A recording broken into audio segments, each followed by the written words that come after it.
अस्सलाम वालेकुम नाजरीन, मैं हूं मोहम्मद अब्दुल हकीम। 7H न्यूज़ में आपका इस्तकबाल है। Padma Jha, Balanagar DCP, ACP T Govardhan और 200 पुलिस स्टाफ ने मिलकर इंदिरा गांधीपुरम में कार्डन सर्च किया है, जिसमें एक कार, 4 पैसेंजर ऑटो, 35 मोटरसाइकिल, गैर कानूनी के डॉक्यूमेंट्स वगैरह नहीं थे, इनको जब्त कर लिया है। आइए देखते हैं ब्यूरो चीफ रहीम खादरी की ये रिपोर्ट।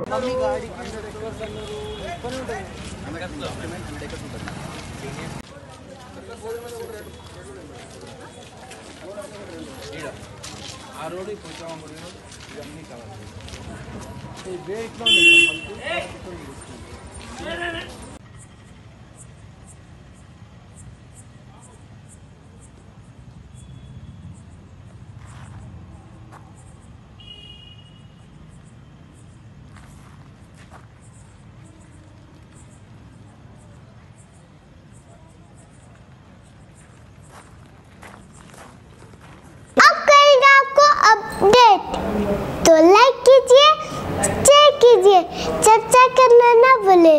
चैनल न्यूज़ आपकी आवाज़।